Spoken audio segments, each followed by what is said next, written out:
अरमान दुल्हन की एक सर एक प्रेम, संघर्ष और आत्मखोज की प्रेरणात्मक गाथा। प्रस्तावना। राजस्थान के एक छोटे से गांव सूरजनपुर में एक लड़का था, अरमान। नाम भले ही शहरी लगे, पर उसकी परवरिश मिट्टी से जुड़ी सादगी और संस्कारों में लिपटी हुई थी। उसके पिता गांव के स्कूल में अध्यापक थे और मां एक सीधी साधी गृहिणी। अरमान की आंखों में हमेशा एक सपना पलता था, एक ऐसी दुल्हन जो केवल उसके जीवन में नहीं, उसकी आत्मा में समा जाए। पर यह कहानी केवल एक प्रेम की तलाश की नहीं है। यह उस यात्रा की कहानी है जिसमें अरमान न अपने जीवन के असली अर्थ, प्रेम के सच्चे रूप और अपने अस्तित्व की गहराइयों से रूबरू होता है। कहानी का सारांश संक्षेप में। इस कहानी में हम देखेंगे अरमान की मासूम बचपन की कल्पनाओं, एक रहस्यमयी लड़की का गांव में आगमन, एक अनोखा प्रेम जो संस्कारों और समाज से टकराता है, दुल्हन बनने की जिद, लेकिन किसकी? अंत में जो दुल्हन बनी, क्या वह वही थी जिसकी अरमान ने कल्पना की थी? अरमान दुल्हन की भाग एक। बचपन के सपने। सूरज जब गांव की छोटी सी पहाड़ी के पीछे छिपता तो आकाश के रंग बदलने लगते थे, नीला, केसरिया और फिर लाल। ऐसे ही नगों में डूबा था अरमान का बचपन। एक 10 साल का सीधा सादा लड़का जो खड़ाऊं पहनकर खेतों में भागता, बैलों की पीठ पर बैठकर गाता और सबसे ज्यादा वक्त अपने दादा की कहानियों में खो जाता। दादाजी कहते थे, बिटवा, एक दिन तेरी दुल्हन आएगी, ज्यों गंगा मैया की धारा, शांत, शुद्ध और पवित्र। अरमान की आंख चमक उठती। वह कभी अपने घर के पिछवाड़े मिट्टी में दुल्हन की मूर्ति बनाता, तो कब खेत में कोई लाल चुनरियां उड़ती देख ठिठक जाता। सोचता, क्या ये वही है? भाग 2। गांव में एक अजनबी। समय बीता।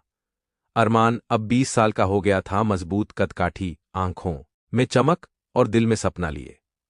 वो कॉलेज पढ़ने शहर गया था, लेकिन हर छुट्टी में वो गांव लौट आता। एक दिन गांव में एक हलचल मच गई। एक परिवार शहर से आकर गांव में बस गया था। सब कहते थे कि ये लोग पुराने महल को खरीदकर वहां रहने आए हैं, और उनके साथ थी एक लड़की, साधिया। साधिया, उसकी आंखें जड़ ऐसे किसी और ही दुनिया की थीं। वो हर सुबह महल की छत से सूरज को निहारती और हर शाम मंदिर के सामने पीपल के नीचे बैठ जाती, एक किताब लेकर। अरमान ने पहली बार उसे देखा तो जैसे सांस थम गई। भाग 3। पहली बातचीत। कई दिन बीत गए, पर अरमान उससे कुछ कहना हीन पाया। एक दिन वो मंदिर गया और वहां साधिया अकेली बैठी थी। तुम रोज आती हो यहां? साधिया ने बिना देखे कहा। हां, यहां शांति मिलती है, शहर में ये सब नहीं था। अरमान हूं, यहीं का हूं। साधिया ने पहली बार उसकी तरफ देखा और धीमे से मुस्कुराई। बस उसी मुस्कान में कुछ ऐसा था जो अरमान को भीतर तक हिला गया। उसने पहली बार महसूस किया, शायद यही है उसकी दुल्हन। भाग 4। प्रेम या भ्रम।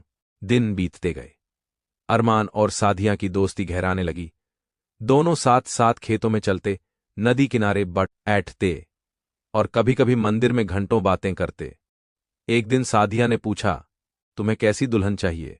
अरमान ने कहा, जो मेरी आत्मा को समझे, सिर्फ साथ निभाने वाली नहीं, मेरी रूह की साथी हो। साधिया चुप हो गई। फिर उसने कहा, और अगर वो साथी किसी और की हो? अरमान चौंक गया। क्या मतलब? कुछ नहीं, उसने सिर झुका लिया। भाग 5। रहस्य खुलता है। फिर एक दिन गांव में खबर फैली, साधिया की सगाई तय हो गई है, वो भी किसी बड़े शहर के अमीर लड़के से। अरमान की दुनिया जैसे थम गई। उसने साधिया से मिलने की कोशिश की, पर महल के दरवाजे बंद थे। उसे समझ नहीं आ रहा था कि ये सपना था, ये धोखा। अगले दिन अरमान मंदिर गया। वहां साधिया बैठी थी, अकेली। क्यों किया तुमने ऐसा? क्योंकि मेरे पास और कोई रास्ता नहीं था। अरमान, मैं उस परिवार की इज्जत नहीं तोड़ सकती, पर मेरा क्या?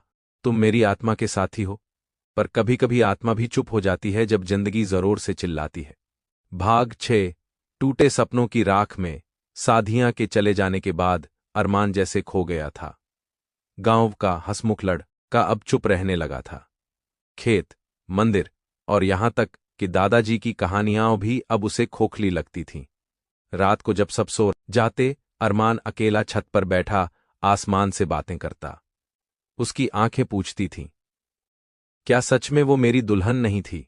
दादाजी ने एक रात कहा, बिटवा, सच्चा प्रेम वो नहीं जो साथ रह जाए, बल्कि वो है जो तुम्हें खुद से मिला दे। अरमान को यह बात समझ नहीं आई। अभी नहीं। भाग 7, जीवन की नई राह। एक दिन अरमान ने गांव छोड़ने का फैसला किया।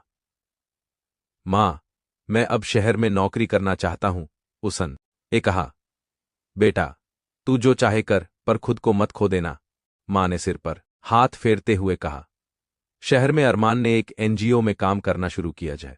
वह अनाथ बच्चों को पढ़ाता और उन्हें जीवन की राह दिखाता। धीरे धीरे उसके चेहरे की उदासी में एक शांति घुलने लगी। वो मुस्कुराने लगा, नॉट बिकॉज उसने सब पा लिया था, बल्कि अब वो खुद को जानने लगा था। भाग 8, फिर आई दुल्हन। 3 साल बीत गए। एक दिन अरमान को गांव से खबर मिली, दादाजी नहीं रहे। वो तुरंत लौट आया। दादाजी के कमरे में उसे एक डायरी मिली जिसमें उनकी आखिरी लिखावट थी।